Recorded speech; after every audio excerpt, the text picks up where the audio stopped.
Hello दोस्तों, मैं वीरेंद्र एक बार फिर से बुंदेलखंड परिवार में आपका स्वागत करता हूं। जैसा कि कल पढ़ा था टाइप ऑफ सेल यानी कोशिका के प्रकार, जैसे रिवीजन करते हैं थोड़ा। प्रोकैरियोटिक और यूकैरियोटिक।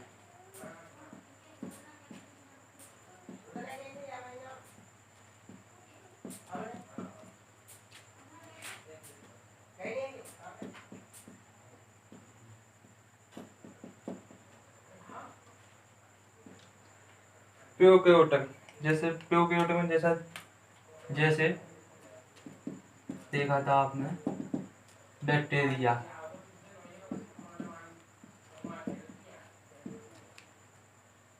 बैक्टीरिया को हिंदी में क्या कहेंगे?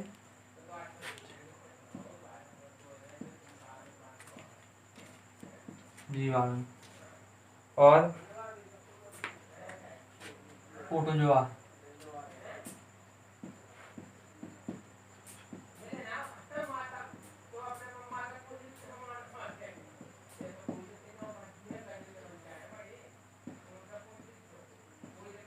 और यूकैरियोटिक में देखेंगे एल्गी,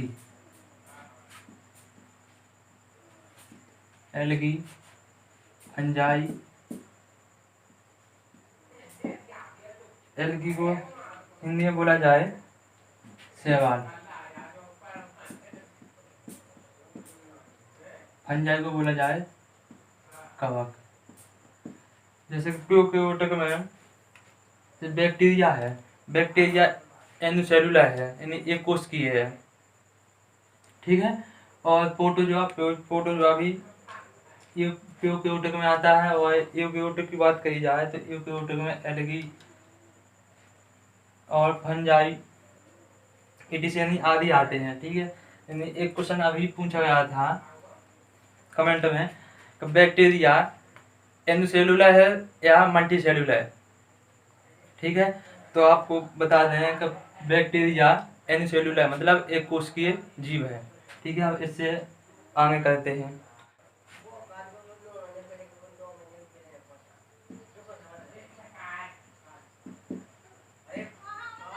ऑर्गेनिज मतलब जीव।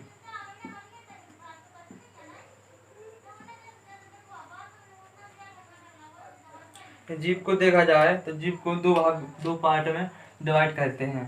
पहला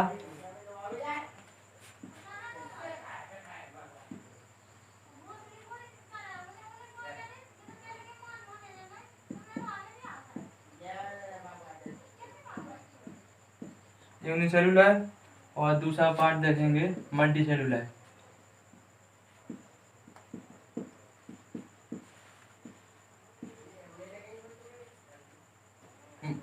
यूनिसेलुलर देखेंगे तो यूनि मतलब एक, सेलुलर मतलब कोशिका, तो इसको हिंदी में कहा जाए एक कोशिकीय।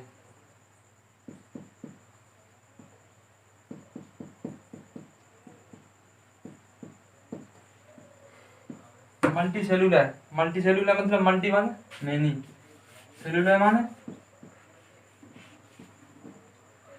कोशिका। इसको हिंदी में संस्कृत किया जाए तो इसका हिंदी में बहुकोशिकीय।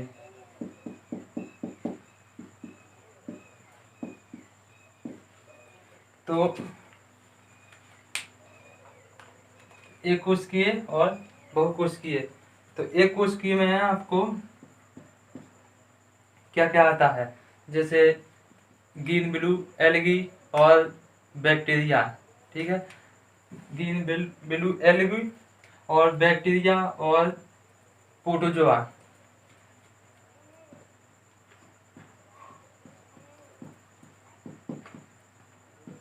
बैक्टीरिया को हिंदी में क्या कहा जाए?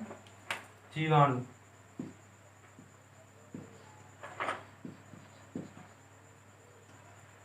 और ग्रीन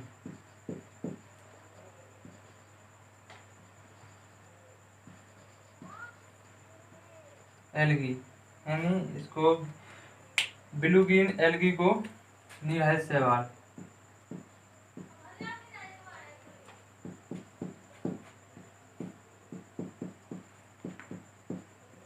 और प्रोटोजोआ।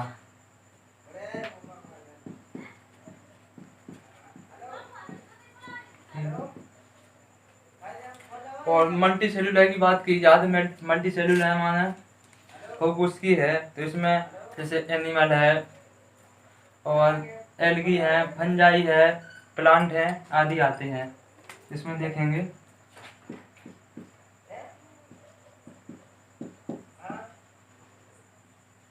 एनिमल, दूसरे नंबर पर फंजाई,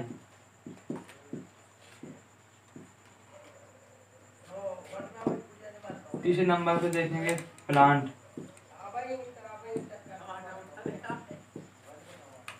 चौथे नंबर पे देखेंगे एल्गी। ठीक है, तो एनिमल की बात कही जाए तो हिंदी में एनिमल को जंतु, जंतु फंजाई को हिंदी में कहा जाए, फंजाई को कवक, और प्लांट को पादप, एल्गी मतलब शैवाल। अब आपसे बोला जाए कि ह्यूमन यानी मानव किसमें आता है, कि एनिसेलुलर या मल्टी सेलुलर, तो आपका जवाब होगा मल्टी सेलुलर। मल्टी सेलुलर मतलब एनिमल में आता है मानव, इसमें रखा गया है, इस समूह में, जंतु समूह में, एनिमल में मानव को रखा गया है। ठीक है, अब इसके बाद ये आप लोग नोट कर लीजिए या फिर स्क्रीनशॉट खींच लीजिए।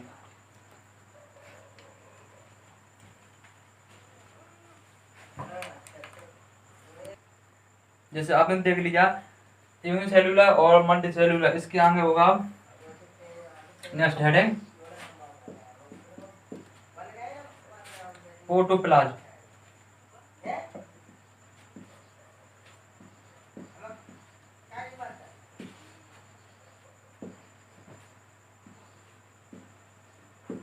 प्रोटोप्लाज्म की बात कही जाए तो इसको हिंदी में कोशिका द्रव, सॉरी जीव द्रव,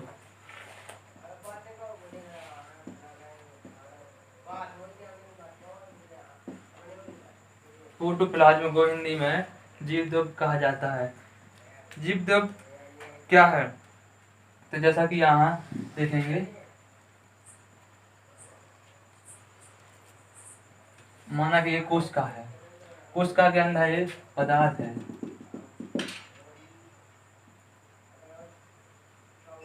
कोशिका के बाहर जो एक आवरण है, आवरण,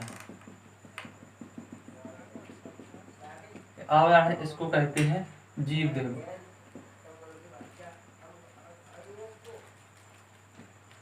जीव द्रव, अब इसकी खोज यानी आपसे पूछा जाए कि जीव द्रव या प्रोटोप्लाज्म की खोज किसने की थी, तो आपका जवाब होगा पुरकिंजे।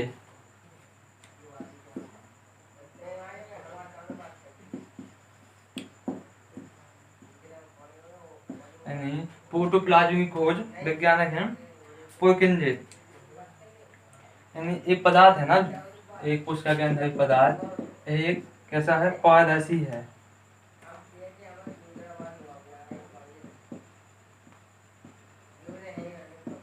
पारदर्शी, और यह आयत भी होता है, आयत होता है। यानी प्रोटोप्लाज्म को यानी अपन माइक्रोस्कोप या सूक्ष्मदर्शी में देखा जाए तो इसको दो पार्ट में दिखाई देता है। पहला साइटोप्लाज्म,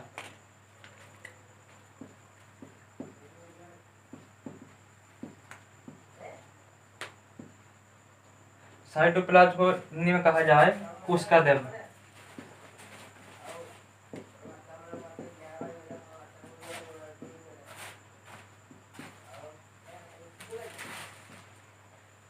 और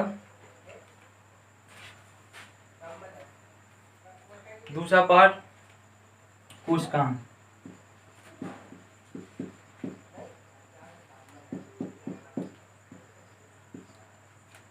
कोशिकांग, तो साइटोप्लाज्म की बात कही जाए तो साइटोप्लाज्म क्या है, कोशिका के अंदर लिक्विड वाला पार्ट है ना, उसको साइटोप्लाज्म होता है, लिक्विड वाला पार्ट।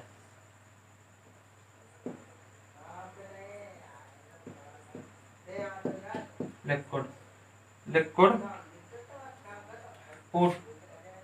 पोर्शन मतलब द्रव। और कोशिकांग है ना, कोशिकांग यहाँ ठोस, सॉलिड, सॉलिड, वाइटल, एक्टिव,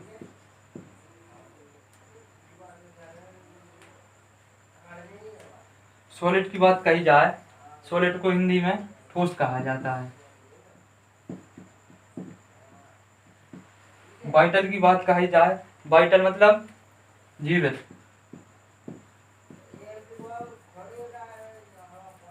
और एक्टिव, एक्टिव बॉडीज,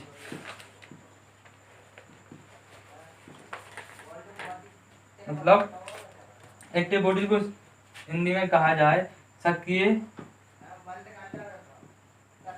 बॉडी, मतलब शरीर।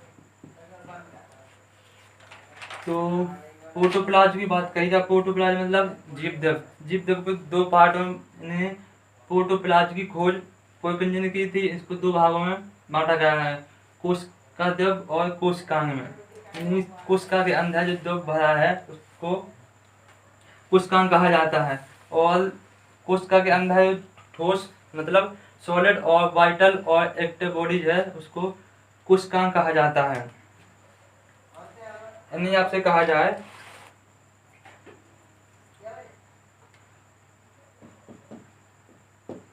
It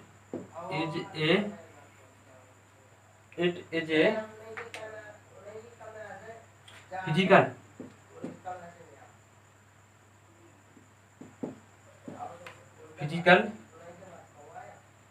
it is a physical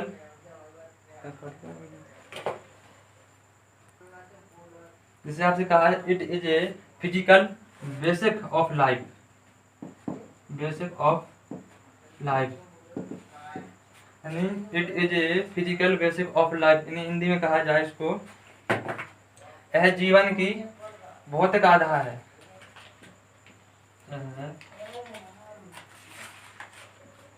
जीवन का भौतिक आधार है। It is a physical basic of life, यानी ये शब्द किसने कहा, यानी यह जीवन का भौतिक आधार है। तो वैज्ञानिक का नाम है जूलिस हेक्सले।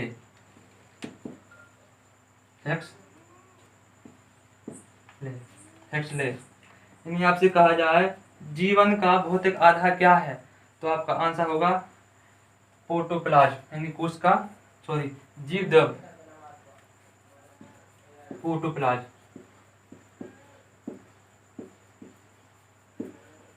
हिंदी में कहा जाए जीवद्रव।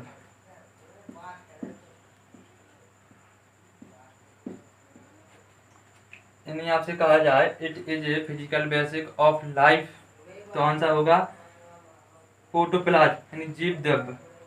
एक किसने कहा, जूलिस हेक्सले, वैज्ञानिक का नाम।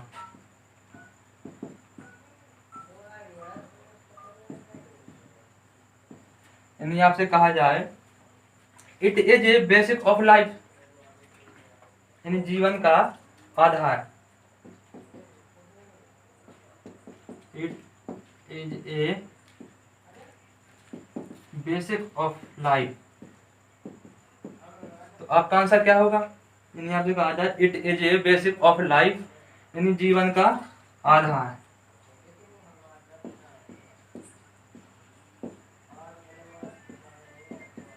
जीवन का आधार यानी आपका आंसर होगा कोशिका, सेल।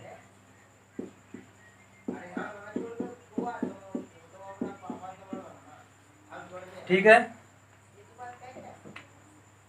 तो आप लोग ये नोट कर लीजिए या फिर स्क्रीन शॉट खींच लीजिए। दोस्तों ये नीचे लाल वाली घंटी है ना, लाल वाला बटन, उसको दबा दीजिए और लाल वाले जो सफ़ेद कर दीजिए। ठीक है, मतलब सब्सक्राइब कर दीजिए। ठीक है, तो अब आगे की हेडर बायोडाइवर्सिटी। बायोडाइवर्सिटी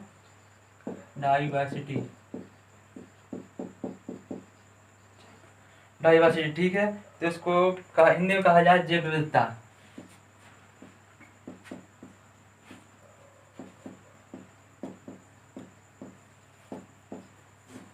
जैव विविधता यानी आपसे पूछा जाए जैव विविधता क्या है, तो आप लोगों ने तोता देखा होगा। ठीक है, तोता, तो तोता कहीं आपने छोटा देखा होगा या बड़ा देखा होगा, या कोई कलर भी चेंज हो सकता है। ठीक है, तो मतलब चेंज, जब विविधता मतलब चेंज। ठीक है, तो पहला पॉइंट है शेप।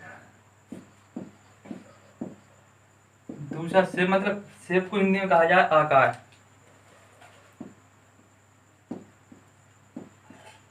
आकार भी हो सकता है। दूसरा साइज।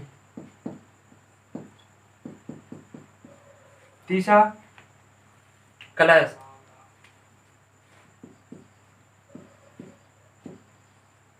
कलर्स को हिंदी में कहा जाए रंग। ठीक है, ये तीन शेप यानी आकार, साइज, रंग, इन चीजों से अपन भी पता लगा सकते हैं। जैसे एनिमल है,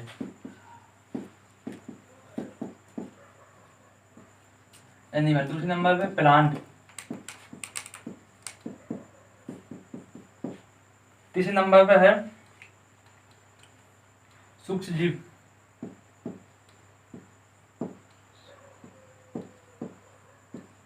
एनिमल की बात कही जाए तो एनिमल को हिंदी में कहा जाता है जंतु, प्लांट को पादप।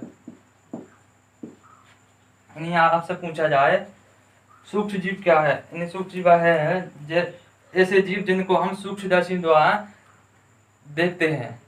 ठीक है, प्लांट, प्लांट की बात कही जाए, यानी आपसे पूछा जाए प्लांट हरा क्यों होता है, किस बाधा के कारण प्लांट हरा होता है। तो यहाँ है प्लांट।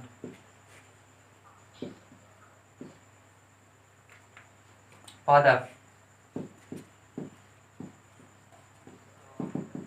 ठीक है, तो आपसे पूछा जा रहा है प्लांट यानी पादप हरा किस बाधा के कारण हरा होता है, तो आपका आंसर होगा क्लोरोफिल। क्लोरोफिल, क्लोरोफिल के कारण यह पादप प्लांट हरा होता है। और दूसरी बात आपसे कहा जाए यह पर्ण रहित भी होता है, पर्ण रहित होता है। ठीक है, पर्ण यानी आपसे पूछा जाए कि ह्यूमन, ह्यूमन की बात कही जाए,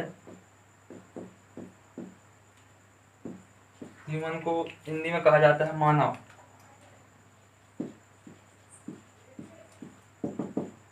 यानी आपसे कहा जाए ह्यूमन यानी मानव की त्वचा का रंग किस बाधा के कारण होता है। किसी का काला भी हो सकता है, किसी का थोड़ा वाइट भी हो सकता है, येलो भी, थोड़ा येलो भी हो सकता है, ब्राउन भी हो सकता है। तो किस बाधा के कारण ऐसा होता है, तो आपका आंसर होगा मेलानिन।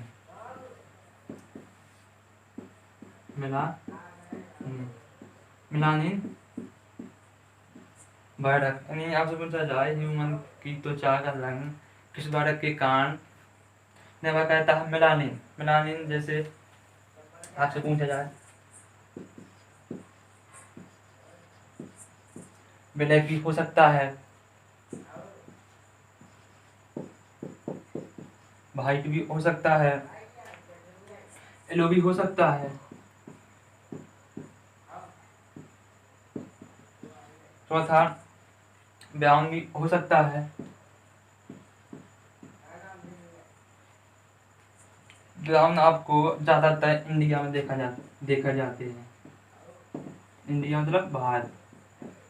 ठीक है, ब्लैक, ब्लैक तो आपको पता ही होगा, वेस्ट इंडीज फेमस है।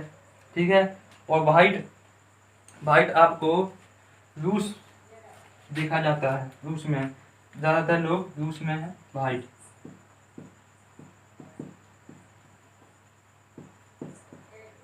रसिया, ठीक है। और येलो, येलो की बात कही जाए तो ये ज़्यादातर लोग आपको चाइनीज देख मिलते हैं। चाइना, चीन, चीन में ये लोग ज़्यादातर देखे जाते हैं। तो आपसे कहा जाए बायोडाइवर्सिटी, जैव विविधता, शेप, आकार, साइज, कलर्स, इनसे आप पता लगा सकते हैं। जैसे एनिमल है, प्लांट है, पादप है। तो आप पादप की बात करी जाए, पादप का रंग हरा क्यों, किस बारक के कारण होता है, तो आपका आंसर हो क्लोरोफिल। पादप है ना जो पेड़ रहित भी हो सकता है, और इसमें पादप में फोटोसिंथेसिस की भी क्रिया होती है, मतलब प्रकाश संश्लेषण की भी क्रिया होती है, और प्लांट स्वयपोषी भी होते हैं, ठीक है। और ह्यूमन की बात कही जाए तो मानव का त्वचा का रंग किस रंग के ऊपर निर्भर करता है, तो आपका आंसर होगा मेलानिन। मेलानिन के कारण जैसे ब्लैक भी है, वाइट भी है, येलो भी है, ब्राउन भी है। तो ब्राउन सबसे ज़्यादा आपको इंडिया में देखे जाते हैं, येलो चाइना में ज़्यादा देखे जाते हैं, वाइट रूस में, और ब्लैक तो फेमस ही है वेस्ट इंडीज, ठीक है। तो यह आप लोग नोट कर लीजिए या फिर स्क्रीनशॉट खींच लीजिए।